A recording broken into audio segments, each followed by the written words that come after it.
قرآن مجید سے جو کلمات آپ کے سامنے تلاوت کرنے کا شرف حاصل کیا ہے،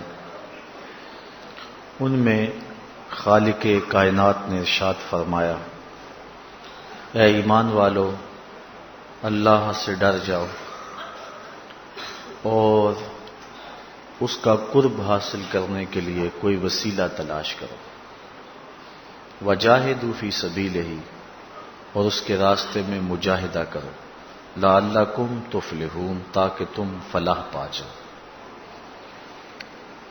آج وسیلے کے عنوان سے کچھ گفتگو آپ کے گوش گزار کی جائے گی۔ اللہ تعالیٰ میری زبان پہ کلمۃ الحق جاری فرمائے۔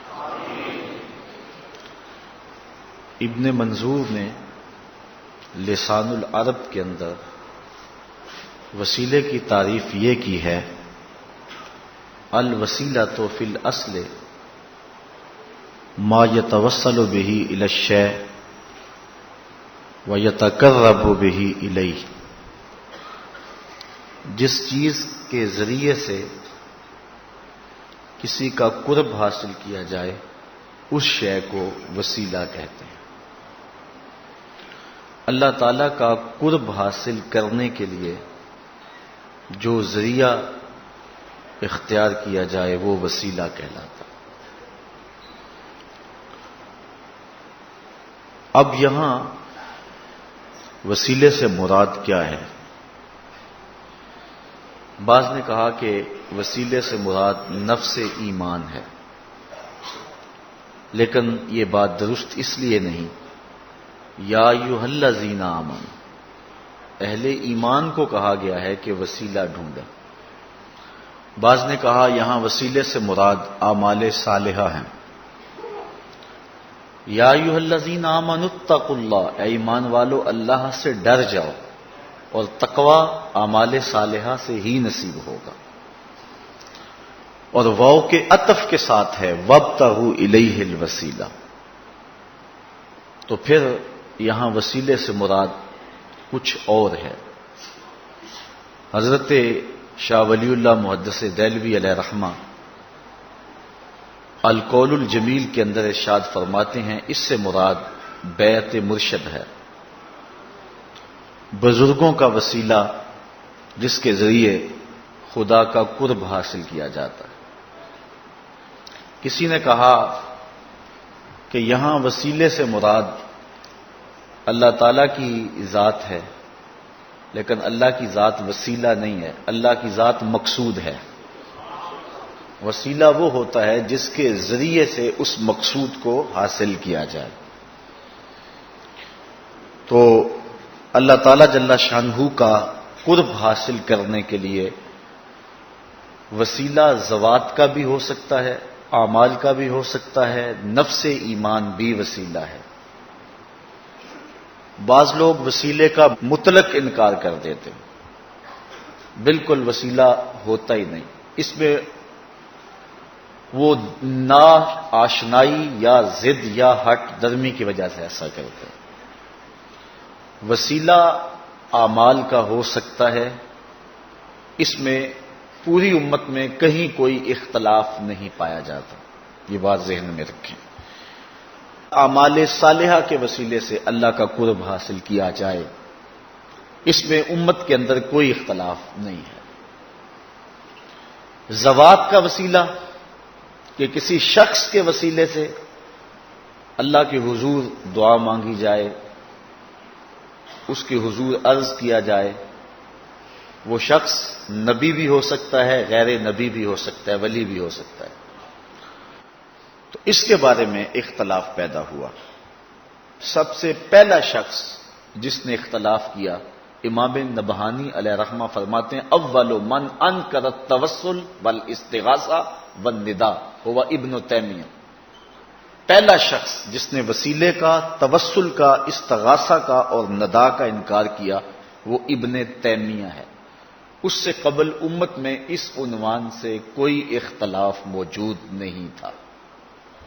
جس طرح کہ شاہ عبد الحق محدث دہلوی فرماتے ہیں مدارج النبوہ کے تتمہ کے اندر کہ اللہ کا شکر ہے کہ بہت سارے معاملات میں اختلاف ہے امت میں، لیکن حضور کی حیات طیبہ کے بارے میں کم از کم میرے دور تک تو کوئی اختلاف نہیں ہے۔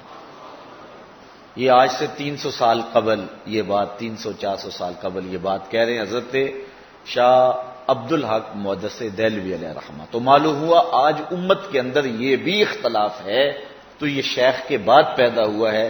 شیخ سے قبل باقی جتنی بھی صدیاں گزری ہیں، حضور کی حیات طیبہ کے بارے میں امت میں کوئی اختلاف نہیں ہے۔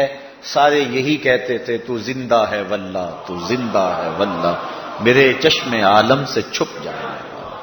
تو یہ 200-300 سال ہی ہیں جن سالوں کے اندر گڑبڑ پیدا ہوئی ہے، ورنہ اس سے قبل عقائد ستھرے تھے، چشمے صاف بہہ رہے تھے اور پینے والے بھی سیراب ہو کے پیتے تھے۔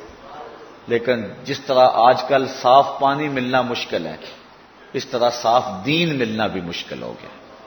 جگہ جگہ جو ہیں وہ گندے نالے شامل ہو کے اصل صاف پانی کے اندر شمولیت کر گئے اور کوئی پانی بھی صاف نہیں رہا ہے۔ تو اب بھی ہمیں ڈھونڈنا چاہیے کہ دین خالص کہاں سے ملے گا۔ تو ان دو باتوں پر غور کرنے کی ضرورت ہے۔ شیخ عبد الحق محدث دہلوی کسی عام شخص کا نام نہیں ہے۔ سرفراز احمد صفدر گکھڑوی لکھتا ہے کہ بر صغیر پاک و ہند میں میری نظر نے شیخ محقق سے بڑا اور بالغ نظر محدث نہیں دیکھا۔ وہ سب سے بڑا اور بالغ نظر محدث شیخ عبد الحق محدث دہلوی علیہ رحمہ فرما رہے ہیں کہ اللہ کا شکر ہے بڑے موضوعات پہ اختلاف ہوا لیکن حضور کی حیات طیبہ میں اختلاف تو نہیں ہے۔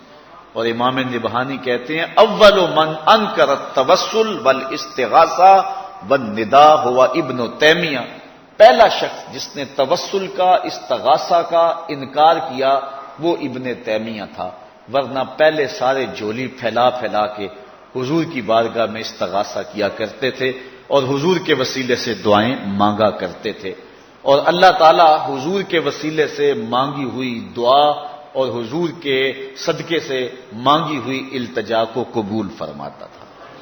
اور یہ صرف حضور کے آنے کے بعد ہی نہیں، حضور کے آنے سے قبل بھی حضور کے وسیلے سے دعائیں مانگی جاتی تھی۔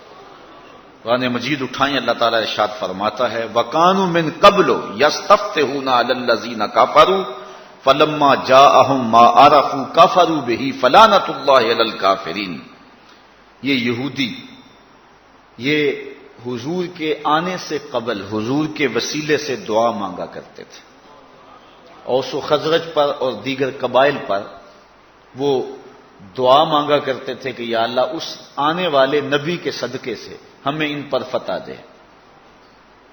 وَكَانُوا مِن قَبْلُ يَسْتَفْتِحُونَ عَلَى الَّذِينَ كَفَرُوا،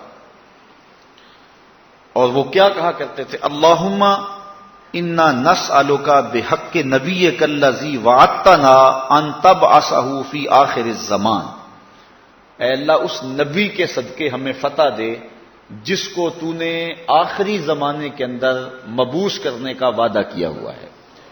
اور اللہ تعالیٰ جل شانہ اس دعا کے صدقے سے انہیں فتح بھی عطا کرتا تھا، لیکن جب حضور تشریف لے آئے تو انہوں نے فلما جاءہم ما عرفوا کفروا بہ، تو پھر انہوں نے حضور کا انکار شروع کر دیا۔ تو حضرت معاذ بن جبل رضی اللہ تعالی عنہ نے یہودیوں کو کہا پہلے تو اس نبی کے وسیلے سے دعا مانگتے تھے، اب یہ نبی جلوہ فراز ہو گیا ہے تو مخالفت کرتے ہو۔ تو حضور علیہ السلام کے صدقے سے وہ دعائیں مانگا کرتے تھے، حضور کے وسیلے سے وہ دعائیں مانگا کرتے تھے۔ تو امت کے اندر یہ شائع رہا ہے اور حضور سے قبل بھی حضور کے وسیلے سے دعا مانگی جاتی رہی ہے۔ آقا کریم علیہ السلام کی نبوت کے اعلان سے قبل بھی حضور کے صدقے سے دعائیں مانگی جاتی۔ حضور کی عمر ہے 9 سال اور بارش نہیں ہو رہی۔ حضور کے چچا جناب ابو طالب کے پاس لوگ آئے کہ بارش نہیں ہو رہی، کچھ کیجئے۔ کہا بھی کچھ کرتا ہوں۔ حضور کو اٹھایا، کعبۃ اللہ کی دیوار کے ساتھ حضور کی ٹیک لگائی اور کعبہ کی طرف رخ کر کے کہا مالک میں اس گوری رنگت والے بھتیجے کے صدقے سے تیری بارگاہ میں بارش کی دعا مانگتا ہوں. تو راوی کہتا ہے چھم چھم می برسنے لگا. تو پھر چونکہ وہ قادر الکلام شاعر بھی تھے، انہوں نے پھر حضور کی شان میں ایک قصیدہ لکھا. اس قصیدے کا ایک شعر سنیے. وَأَبْيَضُ يُسْتَسْقَى الْغَمَامُ بِوَجْهِهِ، یہ میرا گوری رنگت والا بھتیجا. یہ ابیض کا جو لفظ ہے نا حضور کے لیے استعمال کیا انہوں نے، یہ اصل حضرت عبد المطلب رضی اللہ تعالیٰ عنہ یہ لفظ استعمال کیا کرتے تھے. دادا اپنے پوترے کا کوئی عرفی نام رکھ لیتا ہے نا، نام عبداللہ ہے، لاڈ سے چاند کہہ دیا. نام عبد الرحمان ہے، لاڈ سے مٹھو کہہ دیا. تو حضور کا عرفی نام حضور کے دادا محترم نے رکھا ہوا تھا، اور وہ کیا تھا؟ ابیض. ابیض کا معنی چٹے رنگ والا، گورے رنگ والا، اور حضور کا رنگ سفید تھا.